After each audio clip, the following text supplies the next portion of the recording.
Hey there, I'm Sean LaRue with Neo Home Loans, and welcome to another episode of the Real Estate Podcast. I'm having a great day, and I hope you are too. Today, I'm joined with expert and local Coachella Valley pro Stephen Powell, and he's going to shed some light on a couple of different topics, including working with a professional. We're going to go over some market stats, and he's just going to shed some light, just some goodness, some deep stuff. Steven, how you doing today, buddy? I'm doing fantastic. Thanks so much for having me. I'm going to pretend we have a room full of people and just hi to everybody watching this. It's nice I to, love that. I'm imagining that I'm seeing your smiling faces, and thanks for joining us. Thanks for being here. You and I, uh, you and I have been friends for over 15 years. I can Thanks for remember when admitting we. that. Let me say we're still friends after 15 years. Um, It's on recorded video now, so you can never backtrack on it. it's officially official. I um I just want to tell you and everybody just how blessed I am to have you and your family in my life. Thank you. Um, I had no idea that a simple lunch at Las Casuelas would would blossom into such a meaningful friendship and brotherhood. We typically will have lunch or breakfast or coffee once a month, and I'm just so happy that you're able to come on and spread some of that light and goodness that I get from you. And you know, you you say some heavy stuff, and I don't know if you mean to say it all the time. Maybe you do, but um, just interacting with you is a blessing. And I guess I could go on about this for 5 minutes, but thank you so much for being here and a part of my life. And Thank you. I know you're going to drop some words of wisdom for everybody today. I So don't know if I can live up to that kind of pressure, but I will. I will say to all of the loan officers that are striving to be loan officers, let this be a lesson to you about the power of tacos. Sean yeah, actually brought lunch that day. So 2007, we had lunch, and now here we are. Uh, all these years later, I consider to be a brother, family. I consider your family my family. So it's truly an honor. I'm so glad that we got together all those years ago. But so LOs, take note, tacos. the power of tacos, man. I love that. That's a great great note. Tacos can get you a long way, especially in the stomach of a realtor. Um, that's amazing. So what's going on? What do you got? What do you got going on in today's market? What were you up to today? Well, it is a really interesting market. And the consensus from having conversations with other brokers and agents that have been, uh, have some tenure and some distance under the soles is that what we're seeing is the transactions that are going on have to go on. These are people that are being forced. Life is forcing them in some capacity. A life change, a work change, a divorce, a death. These are they didn't want to, but they have to, and that's kind of what we're seeing. So it's kind of a mix of the desert is a very unique environment because you have micro markets. We have all these communities, and each one, you can get this overall stat, but each one has its own life going on.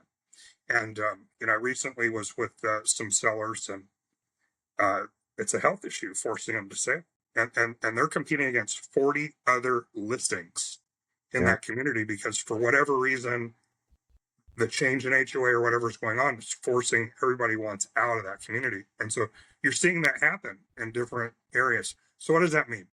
Well, that means that you have to not just, put the home on the market, but you got to have a strategy. You got to have somebody that can navigate because essentially when we're talking about going on the market, I mean, we're going on a journey. We hope that we're right. It's a guessing game as far as pricing because we're looking at data. We're trying to interpret that data as best we can, but we just don't know, is that price that we agreed to place it in the MLS, is that something that a buyer is going to say yes to, or is it going to sit? And so it's really important to have an overall game plan strategy of what do I do if we go on the market, do I want to sit there? Can I afford to sit there for 6 months and have nothing happen? And that's a question that both parties have to answer. It costs a lot of money to market a house. You know that, right? Yeah. On Yeah. top of, for a seller could be spending thousands a month in holding costs and HOA fees and or facing where they might not be able to pay the HOA anymore. And now they're faced with potential foreclosure where the homeowners Penalties. associations come after them. Yeah, loss of property. Yeah. Well, that's really interesting is that, yeah, the inventory today are the people that are forced into a position, either health reasons, divorce, death, marriage. We're putting families coming together, families separating. I spoke to a client earlier and it was a divorce situation. They might do some gift of equity to a family member to have them buy them out. You know, Parents are moving on, trying to figure that out. Um, I am working on another one. We've got a pre-approval coming together. Just like you said, at what price are we coming on the market? This is a million two property. Sounds like the sellers are willing to take an offer of about a million, um, which tells me there's something going on with the family. It's not a fire sale situation necessarily, but maybe the carrying costs are too high, life circumstances, they don't want to keep waiting. I think they've been on the market 60 days or so, and they're probably not getting a lot of activity because you're in the super high end market. Um, we're in a post settlement era. Now it's business as the new normal. And we've also got, I don't know about you, but my phone's lighting up. I had a great weekend, lots of new clients with the Fed bringing down rates. Today's Monday, the 23rd of September. I think on Wednesday, we heard the Fed reduced interest rates by a 0.5% on the Fed funds rates.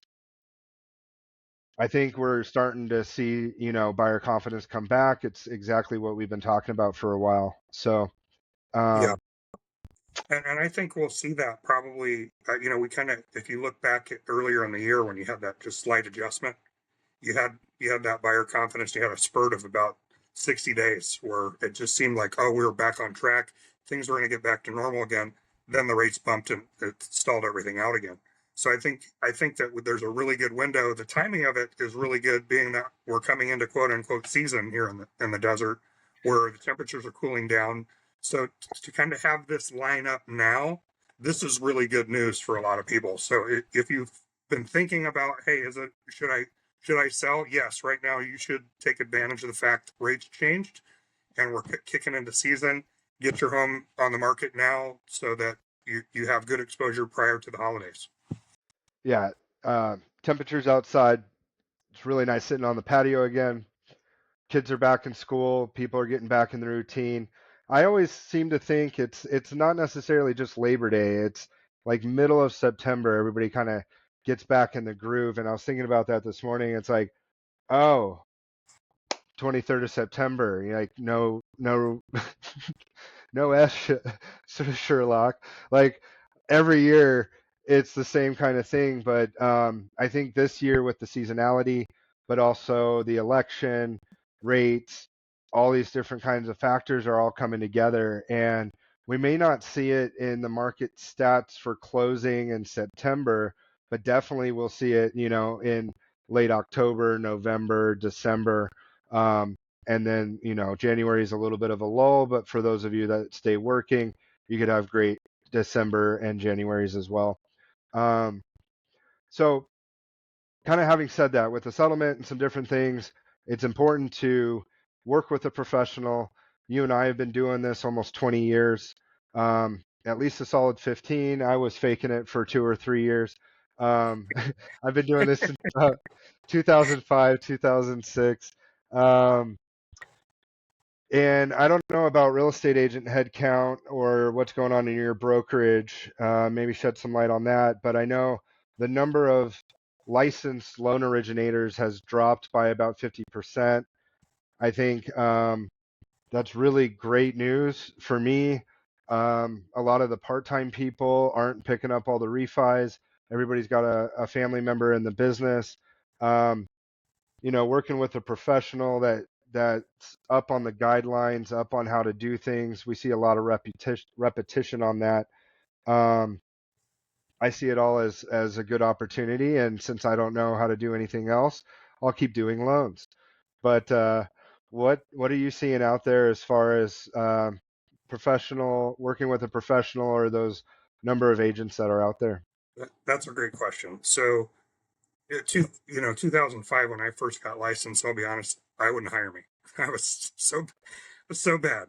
Looking back, I would hope that somebody would hire me, but to be honest with you, when you're coming straight out of license school and you're just getting trained, now there's better training now than there was back then. There's mentorship now that they didn't have before. There's lots of classes, so you can get to a point of competency much faster than when we started. And so, um, but that being said, every the Association of Realtors has different paths you can go as a realtor, but all paths lead to the CRS, the Certified Residential Specialist. It's the highest credential that you can get. And I think that every agent should set their sight on achieving that goal. There's only 33,000 out of the million realtors nationwide that have that designation. And so it really is this, um, you know, I hate to use the phrase cream of the crop, but that's essentially what it is. And so everyone should strive.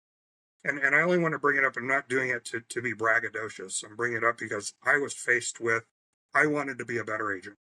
Part of being a better agent is doing SWOT research, looking what's going on in the market, looking what other people are doing, and refining your craft. This is a practice, right? So thankfully, you and I, we're still here. We're still full time. We didn't have to quit because we've been practicing. We've been refining our art and looking at, okay, this worked, this didn't work. What can I do better?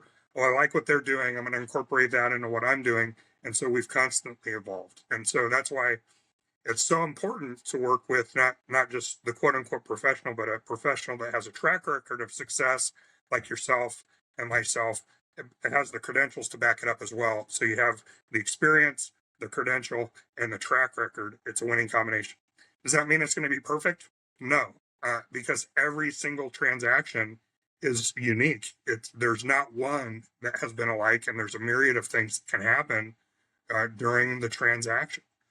So and that's where experience comes in, where you can be, take a step back and see the 40,000 foot view and not act like the house is on fire and run around and put everybody in a panic because it gets stressful, because it can, right? But the more experience you have, the more equipped you are, not only to handle that for yourself, but to help your client handle that, because they have not been through that as much as you. Right. They may have only done it once. To them, everything is burning down. The sky is falling. Yeah. It is urgent, right? So you have to be able to allow them to tether to you, so that they know that, hey, everything's okay. We've got this under control. This happens. But Yeah. so just to summarize, agents, take a look around. The best thing to do is look at another agent that you admire, and that if you like what they have, you like the lifestyle they have, the car they're driving, then you need to start doing what they do, right? And that's one of the reasons why I have the credentials and I have what I have. Is I was looking around going, hey, I'm a broke agent. I'm not doing any business. I want to be one of those top producing agents. What do I need to do, right? And so I was open to learn and go do that, and you were too, right? That's why Yeah. there's trophies, and behind you, and a huge success record of all these years. Yeah, I think that's one of the things that I like about this industry is that everything's a bit of a puzzle. You said there's no two deals alike. And when our clients are talking to their friends, family members, coworkers, um, everybody has a story, but your story is unique compared to theirs, and there's no, it's never apples to apples. Every house, every property out there has its own concerns and wear and tear, and that's why we do inspections, and we do the best we can with our process and explaining everything to everybody. This is generally what to expect. Um, But yeah, every situation's a little bit different. Most of them are going to go super smooth. Um, and in some cases, you have inspection or appraisal concerns, but Yeah. we plan for the optimal outcome on that So, as so well. I have this client. It's funny. I thought I did a really good job. Like I was, expecting that this client was going to be A super raving stoked. fan. Yeah, raving Yeah, fan. And they told me my communication could have been better. And it really shocked me because I'm thinking when I answered all your phone calls, all your texts, all your emails, handled the transfer, you never waited more than an hour for me to get back to you. I'm like, where's the disconnect? How do you think that? And so I asked them because I want to get better at what I do, right? So I asked them, I go, yeah, where could I have got, what could I have done better? And they said something that was very interesting to me. And it made me think about the process in its entirety. And so now when I'm with someone, I explain this process up front just to kind of set the tone or the expectation, if you will. But they basically said, we felt like we didn't know what was going on. Like we didn't hear from anybody for like a week. And I'm like, oh, that's interesting. And so I was really kind of thinking about it. And so now I explain the process that a real estate transaction is like a soccer game. Okay. If you don't have the ball, it doesn't seem like a whole lot's going on for you, especially if it's on the other end of the field and you're just back waiting. And at some point in time, the ball's going to get passed to you. And then you're going to have some stuff to do. And then you're going to kick it to someone else. And then you've got nothing to do again. And that's where these gaps, it's this perception of, hey, nothing's going on. But the reality, there's a lot going on. You just can't see it because another person on the team has the ball. The loan officer's got the ball. He's working with underwriting. He's putting stuff together. Then he passes it off to the agent. Hey, I need this. I need you to do this. And then they pass it off to the appraiser and they pass it off to the inspector. And it's just going back and forth all over the field. And all while the seller is sitting there going, oh, nothing's going on until escrow calls them and say, hey, we need to send the notary over to you. You got to sign docs. And then it's their right, turn. But right. you have that there's so many intermittent gaps in that 30 days that it can feel like, hey, no one's talking to me. I don't know what's happening. So I like to do two things now. I like to have that conversation, and then I like to give them a checklist that it's basically like an escrow map. And I say, you're here. You just signed the listing agreement. You're here. As soon as we get an offer, you're going to be right here.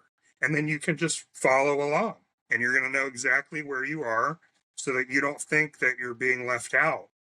Just know you might not hear from anybody, but if you have any questions, you can always call and I'll Yeah, answer the phone. So yeah. that's And experience. you know what I got out of that is that you had such a smooth transaction that they weren't dealing with a bunch of headaches or a non-qualified buyer. You're not dealing with a bunch of repairs. You just had great people.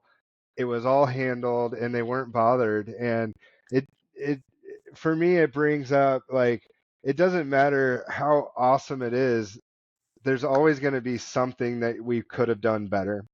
Yeah. And yeah, you're right. There's always something going on, and I'm obviously primarily on the buyer side. So I have the ball most of the time until closing. The question's always, where are the docs? Where are the docs? Where are the docs? And it's like, hey, you know, where's our request for repairs? Where are we at on that? I've had the appraisal back. We have no repair requests on that for a while. You know, what's going on? And so I I know that there's multiple days that it takes for the buyers to decide what they want and need. They need to sleep on it, and then it goes over to the agents, and then it might take a day for the agent to communicate that to the seller, and then the seller, needs to sleep on it for 2 days. So all of a sudden we're at 7 days to discuss, a $50 repair that really shouldn't be a big deal. Um, it's not always $50. It's not always a big deal, but you kind of get the idea that, there are a lot of people involved. Um, Anytime you get your escrow paperwork, get it turned, get it burned, fill out that vesting, get your insurance. Like, the faster you get the stuff in, the faster everything can be done. But as a buyer or seller, everything's, gonna sit on your shoulders if everybody else, if you've got the ball, you need to pass it off so it's not on your plate. So Right. that's a really great point. And I like that you said that you thought you did a really great job, and that the seller didn't hear from you for a week, and they're like, "What the heck?" And it's like, yeah, that's kind of how it should be if we've got everything handled and there are Right. no problems. Like, just focus on packing, just get it Yeah. done. Yeah. So Yeah. I think that's a great And point. I just want to give a pro tip. This is uh, how to stay organized and how to stay sane when you have multiple files that you're working with, right? Because emails, hundreds of them a day, right? So Yep. here's a pro tip. I used to, in my younger days, I get an email and 4 or 5 people are copied on that email, but it's not specifically addressed to me, but somebody is addressing a problem. In my younger days, I wanted to solve it and just jump on it and take care of it, and I'd respond to that email.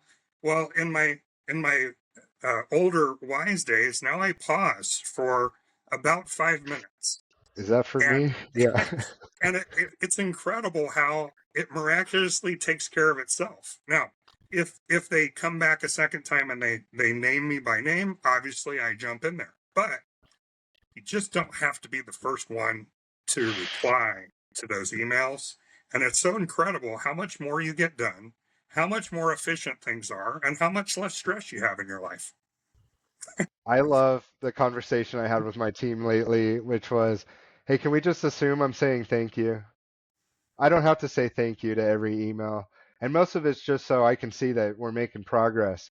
And so, yeah, as that experience continues and I'm getting wiser in my old age, I'm with you on that. It's like sometimes just wait a day till you respond and see if that was actually addressed to me, or just for transparency that it's actually being worked on. And I'm finding more and more, even my team just wants me to stay in my lane and go get more business, take more meetings, do more marketing, and they've got it. And so I love that you said that, because not it's not always about who's the quickest to respond. It's, maybe the person who's getting it done and should respond is actually finding the solution and not responding because they're working on it until they have the solution. So I love that. Yeah, take 5 minutes. Um, Especially if you're getting wound up like I used to. Um, you know, everything can and will be used against you in a court of law, Oh, especially in writing. some of the So emails that come through, you think that the wheels are starting to wobble off the car and they're going to go flying off. It's I'm like, wondering if some people have had an aneurysm. Did the vein pop out of their forehead when they wrote that? I'm like, I know you're not this mad at me, but bless you. I hope you have a better day. But um, anyway, what do you see out there in the market? What's going on in La Quinta? well, La In La Quinta's done Quinta, pretty well. call me Yeah. La Quinta, La Quinta, por favor, the Czech, La Quinta. The gem is it? No, India's the gem of the desert, or La Quinta's the gem. Who's the gem? Is it La Quinta or is it India? I don't remember anymore. Been out too long. I don't know. I think it's La Quinta. I think I it's the think it's gem La of the desert. Quinta. Yeah. There are great things overall in the valley, but the median home price in La Quinta has skyrocketed. It's hit about 752, which is pretty high. It's a little bit down from the previous year, but overall it's a 6% year over year increase. So, you can't get mad at that. Fast tracking for sales. Average days on market for La Quinta is about 77 days. So again, it's, what are your goals? Really, and that's the primary question that I'll ask a seller is not what do you want to sell it for? It's how soon do you need to move, right? Because if you telling me, hey, I gotta leave, I need to move in 60 days, well then you can't be on the market for 77 days. We need a different strategy, right? We need a different discussion. So what I'm finding overall is that you have the algorithms that most people go on. They look at Zillow, they look at Redfin, they look at Realtor.com, and then they're about 20% off right now as far as being accurate. So meaning that they're over quoting, but that doesn't even account for market. right? So you really have to, if you're looking at comps that closed within the last 6 months, you got to be willing to be on the left side of the average to be aggressive in your pricing, right? And if you're getting real close to, let's say, I'm a hypothetical, you want 509,000 for your house, you're too close to the threshold where people search. Go to 499. You're going to sit Yeah, there just and go you're going to, there. yeah, Just do it.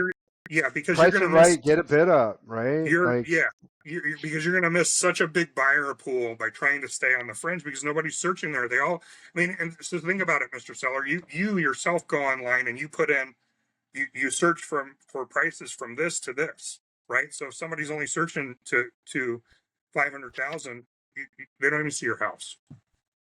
So that, that's really an essential thing to think about, because how soon do I need to move? What does it mean for me? well, and in a post-settlement era, with closing cost concessions, I heard a stat recently that there's about $10,000 in buyer concessions. You know, the IPC, interested party concessions, um, for buyer agent compensation is separate. So if you price it at 499, let's say you make the buyer's making an offer at 515 or 520, we're still within that 5% range over market. We've got bid ups. It's all about structuring your offer, helping with either a temporary or permanent buy down, covering closing costs, making sure the agent is getting their compensation. So get the eyeballs, price it at 499, get under that threshold. I love that. Yeah, What are you holding out for 509? Like it doesn't even matter because when it's all said and done, like we're gonna all figure out our net based on whatever the buyer's gonna offer anyway. Why put it at 509?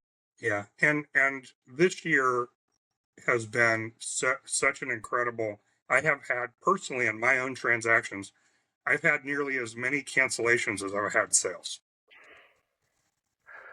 and I I'm think that has to do with where the market's at. I mean, yeah. easy come, easy go. You know, when one falls out, two come together. Well, the reason I'm saying is that I'm not the only one, right? But the sellers think, oh my God, I had this, it fell out, and I have to tell Sky's them, look, falling. you're not the only Yeah. one, right? I have a transaction going on. It's been in escrow for its fourth time. And on this last time, the seller, and again, going back to this pricing structure, there were two offers that came in, and one wanted 10,000 back in credit. The nets were really, really close. The one that netted him less was actually a stronger, better offer, but he didn't want to go with it. He's like, no, I really want that 10. I'm like, look, if it doesn't close, there's nothing. Like nothing. You've been in the, this is your fourth time trying to sell this, right? If zero of zero is zero, right? Fourth time's the charm. Let's And go. fourth time's the Let's charm. accept the strongest offer, right? So yeah, but everyone is in that position, and that's another thing to consider. It's not over till it's over, right? So do what you got to do. You always want to, if you want it to rain, you need your umbrella. You always have to have a measure of faith and action. You always got to keep moving forward. Yet, um, it's not over till it's over in this market. And you've seen it. You've seen qualified buyers that, hey, they were qualified today, and all of a sudden the bank pulled the product, and they're not getting the Yeah. loan tomorrow. And just you can't foresee that stuff, right? So just know that in this journey, as a seller or buyer, you're not alone. I mean, we're in it with you. We're seeing it, but it's not isolated just to you. So I heard you say two things.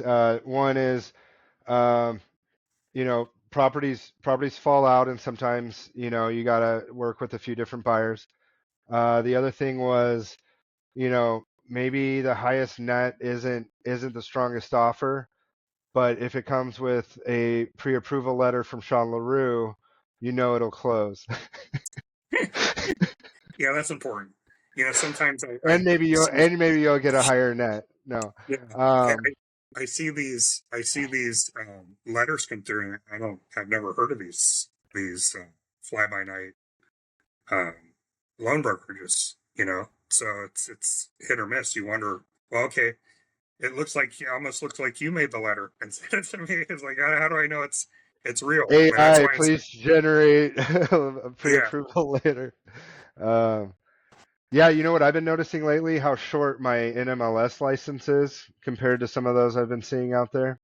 Um, uh, yeah, it's just interesting. You really got to have a lot of experience, and we've seen some of the hardest deals in the market since 2008. I mean, in 2008, at least we had like short sales and buy-in bales.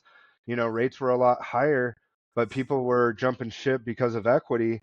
And right now, everybody's sitting tight because they've got such a low payment compared to what it would cost them if they move and get a different loan.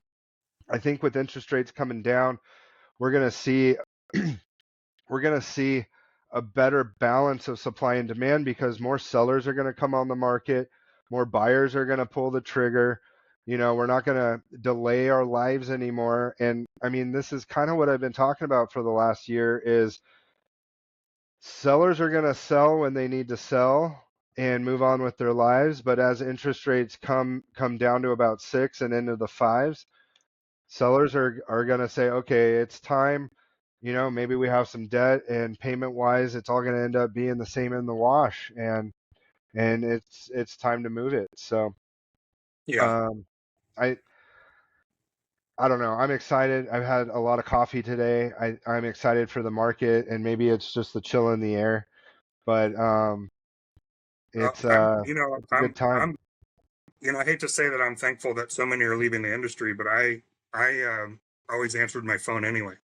I was always thankful that real estate agents are notorious for not answering the phone, which I just don't understand that. If you want to be in business, answer your phone. So, Yeah, call me 760-861-3735 for all your real estate needs. Had to there you get go. that plug in there. Um, so the the interesting thing that I'm seeing on the side, because you know that in real estate, banks have hired me to do broker price opinions and to do property inspections. And banks use those for a myriad of reasons for their assets, whether they want to examine their portfolios, whether they're considering a refi, whether they're going to give a HELOC, whether they're going to consider foreclosing, or whether they're going to consider selling that asset off to another bank. There's a plethora of reasons. So, for one, I've seen an uptick in requests for property inspections, not broker price opinions. So the property inspections concerns me a little bit because those are equity lines of credit. So we're getting to the place in the economy that sellers, which up to this point, over 56% of sellers have the majority of the equity in their home. Most are outright or pretty close to being paid off. So now we're seeing an uptick in refinance where some are consolidating debt, paying off debt. Some are doing that, take an opportunity to do an improvement that they haven't been able to do, that it's time to do some repairs because they're not moving on or they don't plan on moving on. But so the long term effect of that, it's hard to say. We're probably not going to see the long term effect of that for a couple of years based on the interest rate they pulled out and, whether or not they can continue their employment and maintaining those payments. But I'm definitely seeing a lot more of that. And I'm sure as one who does refis, you're seeing a lot of those requests too. Seeing a lot of different requests for a lot of different reasons. I'm closing a home equity line tomorrow, $150,000 line. They decided they wanted to improve their property, um, and they're not quite ready to, blend the rates together because they're taking out a bunch of cash to do a rehab project. They decided they didn't want to move back to their old neighborhood.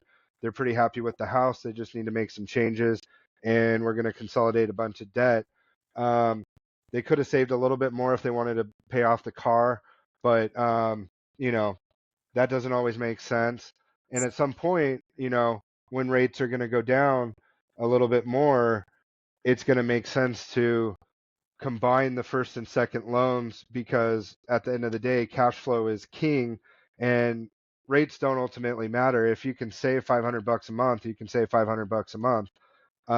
It is what it is. But because of last week's announcement, their interest rate, because it's a home equity line based on prime, it's a variable rate, and they're stoked because they're going in, their first payment's going to be 0.5% less now than they thought it was going to be. And so we were celebrating that last week, and I'm like, look, aren't you glad you didn't take the fixed rate? It would have been an initial lower rate, but fixed payments, they might use all the cash, they might not, they don't really know. But having that flexibility is amazing. And so, yeah, if you're interested in debt consolidation or improving your cash flow or getting cash out for rehab, let's say maybe you have equity that's untapped and you want to buy an investment property. We're seeing a lot of that. Home equity line draws for down payments on investment properties. Um, that's what we do, all different kinds of situations for finance. Um, La Quinta is the gem of the desert, by the way. I was right. Absolutely. You are right. And what I also heard you say earlier is that there's been a 6% year over year appreciation in La Quinta, which indicates to me that this is not a down market. And if you bought last year at whatever rate you could get or cash, you'd still be in a better spot today, which is, I'm sure, what we'll be saying next year as well. So Yeah. And the good gauge on that too is always looking at where the days of the market are for the community. When it starts going 99 days and higher, then you've got an issue. But looking to staying under that 90-day threshold, which is good. So that means that there are more buyers than there are sellers. it's However, I do still a caution. healthy market. I mean, Yeah, between 3 and 4 months is healthy. I do caution saying that because it always does come. Let's talk about the three things that sell a house. There are only three things. It's not rocket science beyond this. The location of your house, the condition of your house, and the price of your house. That's it. Okay, so we can't pick that house up and move it. We could, wouldn't be worth doing. But so location.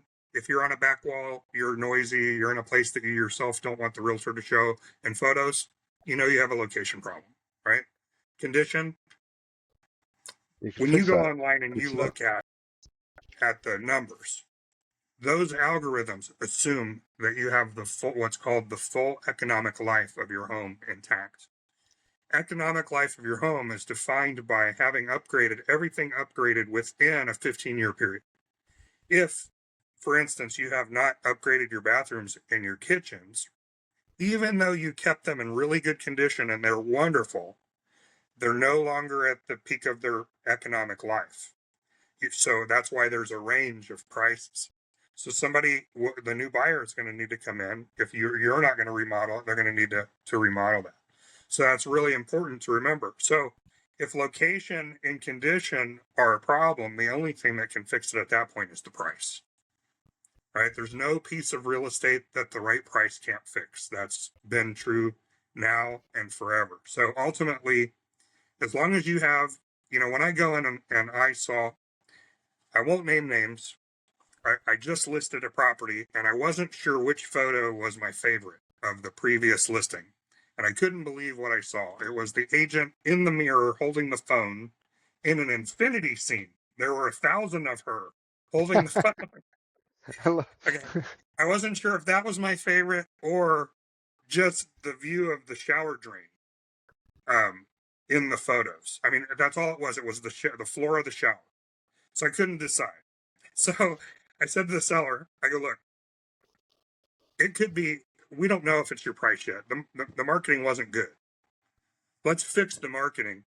Then we'll be able to determine if it's location, condition, and price, and then we can make an appropriate adjustment once we fix that. I go, but no one was going to buy your house based on the shower drain. It wasn't, it wasn't going to happen. It wasn't selling. Yeah, everything sells at the right price. Yeah. Absolutely. And marketing's key.